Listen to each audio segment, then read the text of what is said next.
আসসালামু আলাইকুম। যে যেখান থেকে ভিডিওটি দেখছেন সবাইকে ওয়েলকাম জানাচ্ছি। চলে আসলাম প্রতিদিনের মতো আবার একটি ব্লগ নিয়ে। এটা ঈদের দ্বিতীয় দিনের ভিডিও। সকাল থেকে ভিডিওটা স্টার্ট করেছিলাম কিন্তু কেন জানি ভিডিওটা ওটা রেকর্ড হয়নি।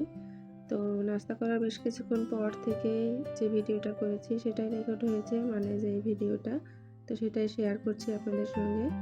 তো নাস্তা করার কিছুক্ষণ পর আমার হাজবেন্ড বলল তরমুজ খাবে, তো ওকে একটু তরমুজ কেটে দিলাম, সঙ্গে ছেলে মেয়েও খেয়ে নিয়েছে। তো আমি একটা পিস খেয়েছিলাম কারণ এই তরমুজটা একটু বালি বালি টাইপের তরমুজটা আমার ভালো লাগে না। আমার আবার যেটা পানি পানি তরমুজ সেটা আমার পছন্দ। তো আমি কিন্তু দুপুরে রান্নাও বসিয়ে দিয়েছিলাম। তো ঈদের দিন বিকেলে আমার হাজবেন্ড একটু গরুর ভুঁড়ি নিয়ে আসছিল। তো সেটা কিন্তু হাজবেন্ড ওয়াইফ মিলে রাত্রে পরিষ্কার করেছিলাম আর এটা পরের দিন রান্না করেছি। আমি অনেকদিন যাবতই বলছিলাম যে আমার গরুর ভুঁড়ি খেতে অনেক বেশি ইচ্ছা করছে। তো বললো যে ঈদের দিন যাবো, গিয়ে ওদিন নিয়ে আসবো, ওই দিনকে বেশি ভালো পাওয়া যাবে, কম দামে পাওয়া যাবে। তো আসলেই কম দামে পেয়েছিল। তো 4 কেজি ভুঁড়ি নিয়ে আসছিল। তো ওগুলো রান্না বসে দিয়ে আমি আবার মাঝখানে কাজ করছিলাম। তো ঈদের দিন যেগুলো এই যে টেবিল ক্লথ বিছিয়েছিলাম, টেবিল ম্যাটগুলো, তো সেগুলো উঠিয়ে রাখছিলাম। আসলে একটা দিনের জন্য আমরা কতই কিছু না করি, তাই না? আমার কিন্তু আসলে পার্সোনালি ঈদের দিনের চাইতে ঈদের আগের দিনে বা ঈদের আগে থেকে যে কাজগুলো করি আমরা ঈদের জন্য প্রিপারেশনটা নেই সেটাই বেশি ভালো লাগে। ঈদের দিন শেষ হয়ে গেল তো মানে সবকিছুই শেষ। তো এই জন্য আমার আগের দিনগুলোই বেশি ভালো লাগে। তো আমি কিন্তু সেই দিন ভুড়ি রান্নার পাশাপাশি এই যে লাউ দিয়ে শুটকি দিয়ে রান্না করেছিলাম।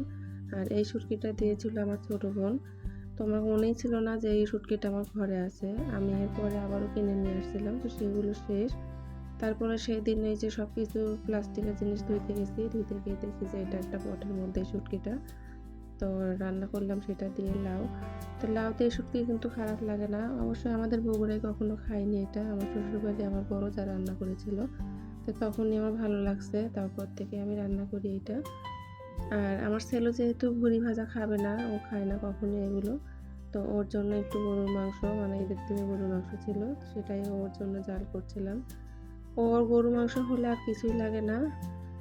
তো এই তো রান্নাবান্না শেষে আমি সবগুলো একটু ঢেলে নিচ্ছিলাম বাটিতে করে। তো ভুঁড়ি ভাজাটা কিন্তু মাশাআল্লাহ অনেক মজা হয়েছিল। আসলে অনেকদিন থেকে খেতে ইচ্ছা হচ্ছিল, এই জন্য হয়তো মজাটা বেশি লাগছে। তারপর রান্নাটাও ভালো হয়েছিল, আলহামদুলিল্লাহ, খারাপ না। আর এই যে গরুটাও বেড়ে নিলাম ছেলের জন্য। তো টেবিলে সবাই একসঙ্গে খেতে বসেছি। আলহামদুলিল্লাহ। কারণ এরকম একসঙ্গে খাওয়ার মানে চান্সই হয় না এখন আমার। কারণ ছেলেও থাকে না, আমার হাজবেন্ডও থাকে না, আমরা মা মেয়ে খাই। তো সবাই একসঙ্গে খাচ্ছিলাম। পরিবারের সবাই একসঙ্গে খেতে কিন্তু অনেক ভালো লাগে, একসঙ্গে থাকতে অনেক ভালো লাগে। জানি না কবে আবার একসঙ্গে থাকতে পারবো, কারণ ছেলে মেয়ে লেখাপড়ার জন্যই আমি এদিকে ছিলাম বা আছি।